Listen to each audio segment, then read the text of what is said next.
Beliau masuk dalam kategori tabi'in, tapi yang tidak sahih bahwa beliau meriwayatkan hadis daripada seorang sahabat. Bertemu sesama tapi tidak ada satu hadis yang diriwayatkan oleh Imam Abu Hanifah radhiyallahu anhu yang beliau menunjukkan meriwayatkan dari sahabat langsung. Baik, di sini adalah hadis tentang nasibul wahyi. Imam Bukhari mengatakan hadatsana Musa bin Ismail, dan kita sudah jelaskan hadatsana yang berbeda dengan akhbarana dengan an. Hadatsana adalah lafal yang paling tertinggi dalam penyampaian hadis. Hadatsana telah berbicara kepada kami. Jadi ini menunjukkan langsung, ya, tidak ada perantara dan tidak ada kesamaran bahwa beliau atau perawi hadis menjadi seorang yang mudallis, orang yang menyembunyikan atau menghilangkan perantara di antara dengan rawi yang di atas. Hadatsana Musa bin Ismail qala hadatsana Abu Awana qala hadatsana Musa bin Abi Aisyah qala hadatsana Sa'id bin Jubair an Ibn Abbas fi qawli ta'ala ta'ala bi lisanaka li ta'jal. Jadi ada Musa bin Ismail, ada Abu Awana, ada Musa bin Abi Aisyah, ada Sa'id bin Jubair, ada Ibn Abbas. Berapa? Ada 5 perawi. Antara Rasulullah SAW, antara Imam Bukhari dengan Sahabat Rasulullah ada 5 perawi. Ya, ini dalam ilmu hadis disebut dengan isnad yang turun. Ya, isnad nazil. Isnad yang turun artinya perawinya banyak. Dan perawi paling terdikit dalam Sahih Bukhari 3. Tidak kurang lagi. Ini isnad yang 3. Misalnya, kalau di zaman ini ada seorang guru, seorang alim, dia sesama, ya, kemudian sesama. Maka ahli hadis akan mencari guru tersebut secara langsung. Walaupun dia harus keluar kota, walaupun dia harus keluar negeri, dia akan kejar itu. Ya, ketimbang dia berguru pada muridnya. Kalau ada guru atau perawi, kita gambarkan, dia punya murid. Ya, murid ini punya murid lagi. Kalau orang yang tidak punya himmah aliyah, punya semangat yang tinggi, maka dia ya sudah ada muridnya saja. Tapi kalau sahabat hadis, ya, kalau memang memungkinkan dan mesti dia sesama, maka dia akan kejar itu perawi, ya, walaupun di luar kotanya, sebagaimana yang Bukhari rahimahullah taala yang ilmunya, ya, yang dia mengambil ilmu atau mengambil hadis, riwayat hadis dari kampungnya, dari kampungnya di Uzbekistan. Di Uzbekistan, tempat namanya Bukhara, sampai ke Madinah, bahkan sampai ke Irak. Bayangkan, berjalan dengan kakinya ataupun menaiki kendaraan seadanya pada zaman masyad. Banyak ulama hadis karena tidak punya kendaraan, mereka berjalan dari Uzbekistan, ya, dari negeri yang tan, ya, dari negeri Persia ke Madinah, kemudian ke Irak, ya, dari Irak ada yang sampai ke Yemen. Ya, berapa kilometer yang ditempuh untuk mendapatkan sebuah hadis. Sedangkan kita di zaman ini, ya, sudah banyak transportasi, banyak internet, ya, guru sudah banyak, tapi ada di antara kita yang malas untuk mengaji. Itu adalah satu hal yang ironis, ya, apabila kita lihat sejarah ulama dulu, mereka harus memotong beberapa kilometer menempuh, ratusan kilometer, ribuan kilometer untuk mencari satu hadis. Fi qouli ta'ala la tuharrik bihi lisanaka lita'jala. Ini tentang wahyu, yang artinya ya, dalam surat Al-Qiyamah, janganlah engkau menggerakkan lidah. Kita baca dulu perawi Musa bin Ismail, itu At-Tabu Zaki Ufad al-Ismail. Ya, jadi kata hafid, nanti akan saya tulis dalam istilah yang keempat, bagian keempat, bahwa kata hafid dalam istilah ahli hadis berbeda dengan kata hafid dalam istilah ahli Quran. Ya, kalau di zaman sekarang disebut al-hafid, ia berarti hafal Al-Quran, ya, tapi belum tentu hafal hadis. Ya, dulu al-hafid itu artinya orang yang hafal berapa? 100.000. Matan dan sanad berapa? 100.000. ilmu. Itu namanya hafal. Ya. Kalau dia lebih dari itu 300 hadis dia hujjah. Kalau dia lebih dari itu dia amirul mukminin di hadis. 1 juta hadis sanad dan matan. Nah, dulu zaman al-Hafidh, para al-Hafidh itu bukan orang yang hafal Quran. Karena setiap ahli hadis kebanyakan dari mereka sudah hafal Al-Quran sejak kecil. Ibnu Hajar sekolah ini, Imam Syafi'i dan Imam Bukhari dan lainnya baru menghafal hadis. Jadi kata al-Hafidh di zaman dahulu tidak digunakan kecuali kepada orang yang ahli hadis dan hafal 100 hadis. Kalau sekarang al-Hafidh itu hanya hafal Al-Quran Al-Karim. Baik, itu mungkin yang perlu dijelaskan. Abu Awanah Wadah bin Abdullah Yashkuri, Musa bin Aisyah tidak dikenal oleh orang tua. Baik. Jadi kalau ada seorang perawi tapi nama orang tuanya tidak dikenal, alias dia pakai kunyah, tidak masalah. Asal dia dikenal. Misalnya Musa di sini Musa bin Abu Aisyah. Ya, Abu Aisyah itu pun kunyah, ya. Kunyah. Saya punya anak namanya Aisyah, maka saya bisa dipanggil Abu Aisyah.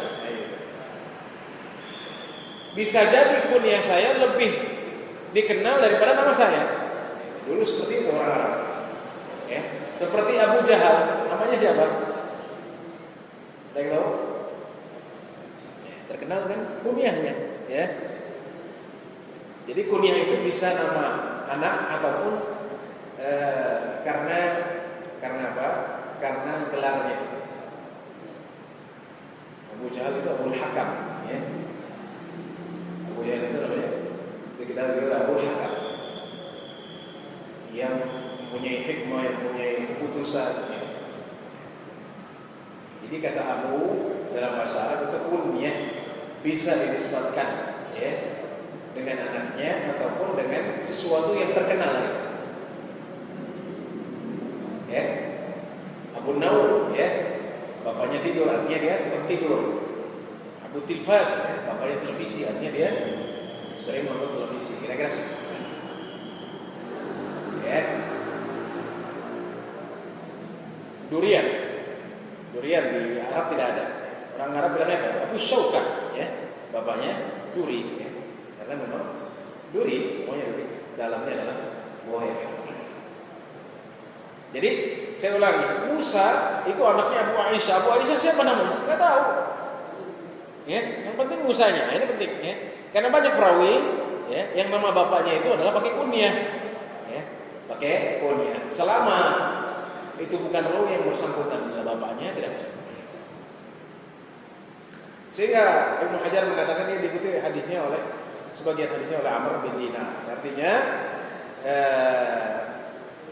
Musa bin Abu Aisyah ini ada yang mengikuti riwayatannya, sebagian hadisnya yaitu Amr bin Dinar dari Sa'id bin Jubair. Sa'id bin Jubair adalah tabi'in pastinya, dan beliau adalah murid daripada Ibnu Abbas radhiyallahu anhu.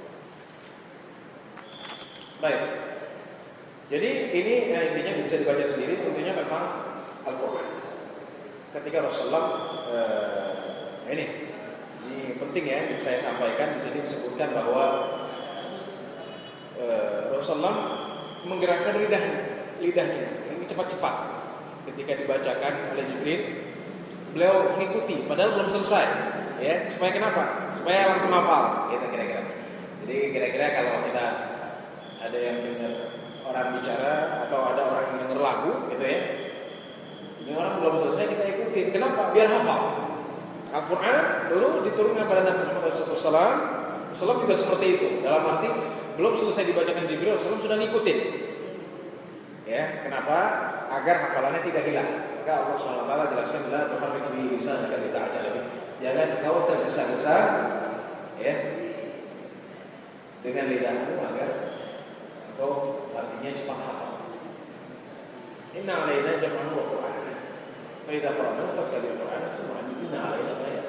Kami akan mengumpulkan di dalam hatimu. Jadi enggak usah takut. Ya. Maka setelah itu Rasulullah setelah ayat ini diturunkan, maka Rasulullah baru dibacakan. Setelah dibacakan baru mengikuti bacaan tersebut. Inilah yang disebut dalam metode Al-Quran dengan metode talaqi. Ya, talaqi atau talqin. Ya. Karena Rasulullah SAW tidak membaca dan menulis, ya. Tidak membaca dan menulis, dan itu bukan aib. Kita sudah jelaskan ya. Maka metodenya adalah kita bacakan. Ini juga bisa diterapkan. Jadi kalau bapak dari punya anak, ya, dan anak ini mungkin belum bisa baca Al-Quran, maka bisa ditalqinkan. Ya. Anak-anak kecil, ya dibacakan misalnya Sabbihisma rabbikal a'la, ikutin aja. Satu ayat sekali. Ya, jadi tidak melihat mushaf. Itu langsung cara tatap muka dan mendengar kemudian mengikuti. Kata Ibnu Abbas, aku menggerakkan bibirku, ya, sebagaimana Rasulullah menggerakkan bibir. Ya, jadi dulu Ibnu Abbas juga seperti itu. Sa'id bin Jubair muridnya juga seperti itu, menggerakkan bibirnya kalau mendengarkan Quran atau mendengarkan hadis. Agar apa? Cepat hafal. Ya, maka Nabi Muhammad SAW setelah turun ayat ini, ya, dijelaskan bahwa beliau tidak usah khawatir, dengarkan dulu karena ayat itu akan dikumpulkan di dalam hati Rasulullah.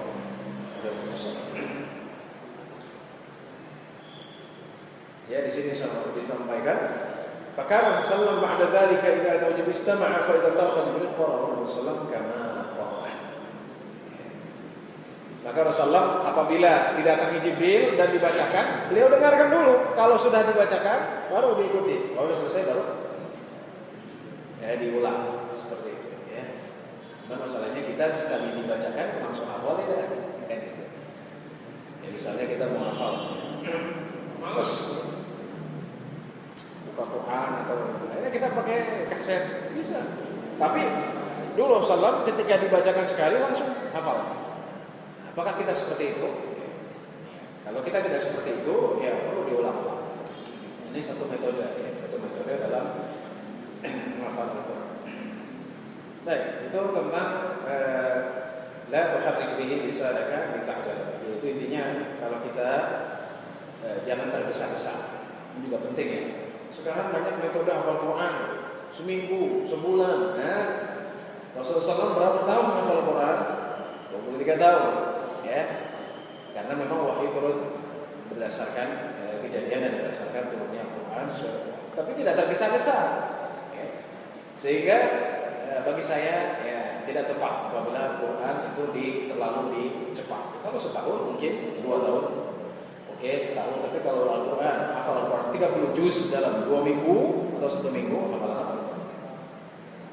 Ini tergesa-gesa, dan hadis ini isyarat kuat bahwa la tuharrik bihi lisanaka lita'jal.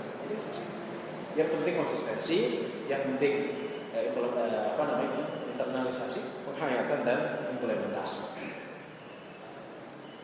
Baik, hadis yang kedua itu fikih daripada hadis, pemahamannya seperti ini. Qala hadatsana Abdan qala akhbarana, ya. Kita sudah jelaskan antara akhbarana dengan hadatsana tidak ada perbedaan, ya. Beda adalah an. Bedanya ini mengkabarkan kepada kami, yang satu hadatsana berbicara kepada kami. Qala akhbarana Yunus an-Zuhri, dari Zuhri. Dan kita sudah jelaskan Az-Zuhri bahwa Zuhri ini hafal 1 juta hadis. Dari 1 juta hadis, ulama mengatakan Az-Zuhri hanya salah 3 hadis.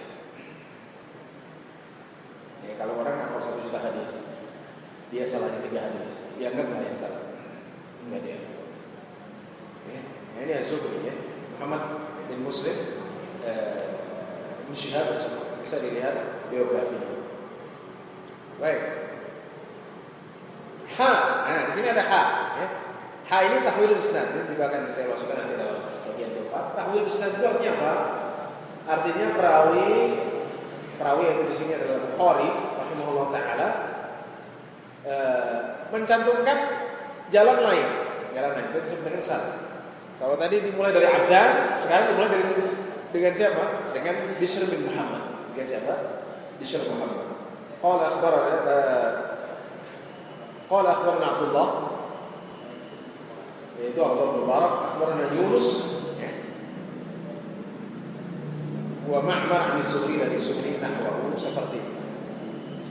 Qala akhbarani Ubaidullah bin Abdullah ibnu Utbah ibnu Utbah ibnu Mas'ud.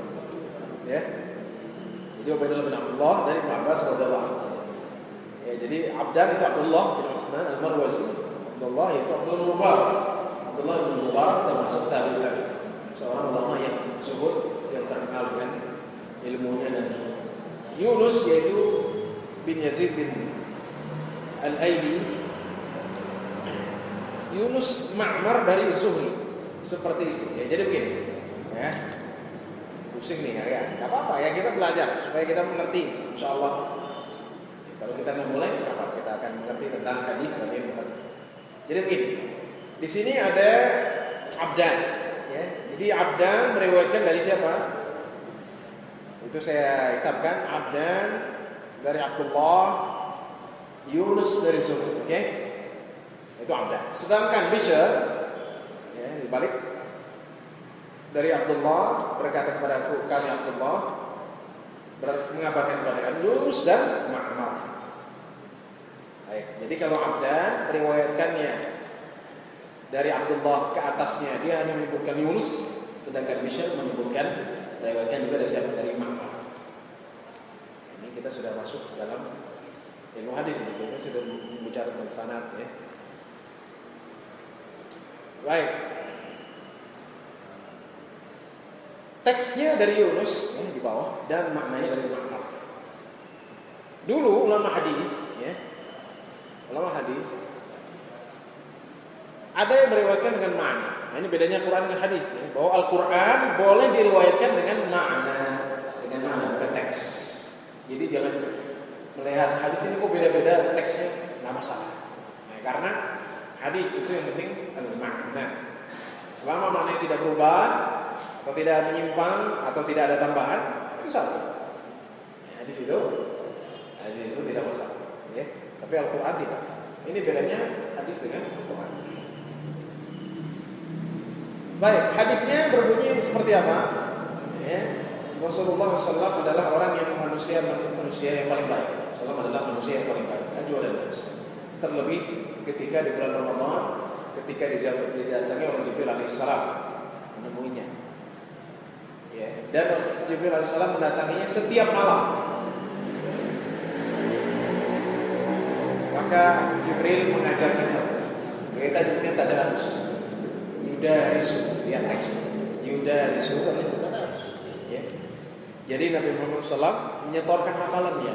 Yang sudah dihafal, didengarkan lagi pada Jibril, dilihat, sudah oke. Nah, itu dilakukan pada pada bulan Ramadan. Maka kita ada istilah tadarus di bulan Ramadan. Karena hadis ini, ya, memang menunjukkan beliau mengkhususkan bulan Ramadan bertemu dengan Jibril setiap malam. Untuk apa? Untuk yudarisul Quran, untuk mengecek hafalan Al-Quran. Gitu. Tapi bukan berarti Quran lain tidak. Ini khususan pada bulan Ramadan.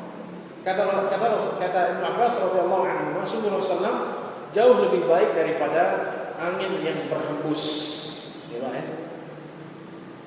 Tadi kan Rasulullah manusia yang paling baik, jelas. Kita nggak akan jelaskan baiknya Rasulullah seperti apa.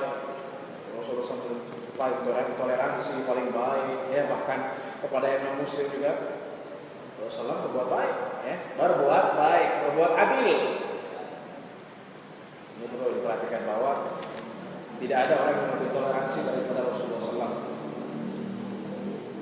Ya, sehingga masalah akidah jangan dicampur baurkan, ya, atas dasar toleransi. Itu salah. Kemarin misalnya ketika tahun baru Natalan orang Islam yang pegawai yang bosnya Muslim harus pakai atribut Santa Claus, itu tidak boleh karena tidak ada toleransi. Itu bukan toleransi, itu namanya memaksa. Toleransi bukan seperti baik. Yerusalem baik apanya, dermawan, kemudian baik kepada istri-istrinya, kepada anaknya, jelas tidak kita bahas itu. Baik. Nah, ini perkataan Ibnu Abbas ini yang luar biasa. Rasulullah kebaikannya lebih baik daripada angin yang berhembus. Ya, bayangkan kalau kita tidak menghirup udara, kira-kira bagaimana? Mati, ya. Paling panjang orang punya nafas 5 menit dia tahan, ada orang 4 menit. Setelah itu dia akan mati. Dan angin ini tidak pernah melihat, ya, wah ini musuh saya. Angin itu berhembus kemana saja. Maksudnya angin yang saja yang mursalah yang ia berhembus kemana saja, ia berhembus. Rasulullah lebih daripada itu kebaikan Rasulullah.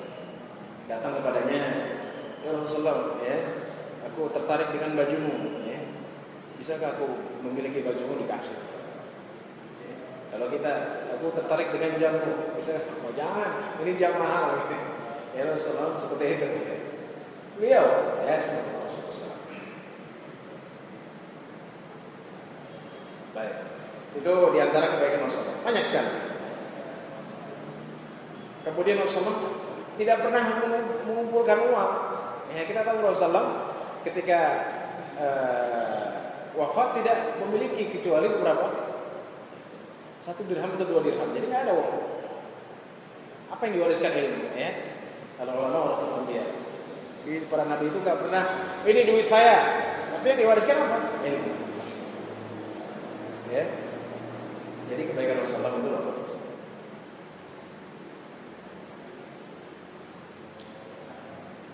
Baik, itu adalah salah satu contoh bagi Rasulullah juga kedemuan Rasulullah. Ya, bagaimana Rasulullah tidak pernah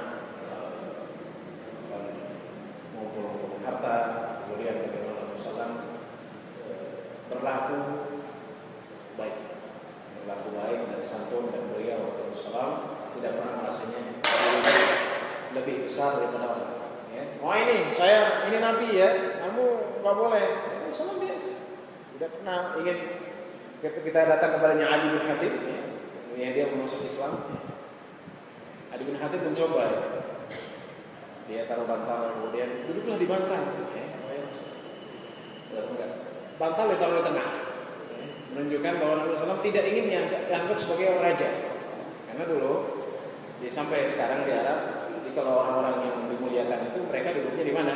Di bantal. Ya. Kalau di sini orang bilang pamali. Ya. Kalau di sana, kalau orang duduk di bantal itu dimuliakan. Jadi ada karpet, dia duduk di bantal, bukan di kursi. Baik, itulah yang saya sampaikan. Intinya adalah bahwa sekali lagi ilmu hadis ini menarik, ya. Cuman ya butuh kesabaran, untuk banyak membaca, ya. Kemudian referensi yang asli. Jadi kalau saran saya yang beli Sahih Bukhari, beli yang Sahih Bukhari-nya, jangan ringkasannya, jangan yang lain. Sahih Bukhari yang asli, ya. Kalaupun yang terjemahan ada Arabnya supaya kita oh ternyata ini dimaksud dengan hadatsana dengan ikhbar. Semoga bermanfaat untuk semua dan semoga bulan Rabiul Awal ini sebagai bulan di mana kita menjadi lebih baik lagi. Kita tahu bahwa bulan ini adalah bulan sejarah Rasulullah SAW, bulan lahirnya, bulan hijrahnya dan bulan wafatnya Rasulullah SAW. Semoga bermanfaat. Wassalamualaikum warahmatullahi wabarakatuh. Ada pertanyaan?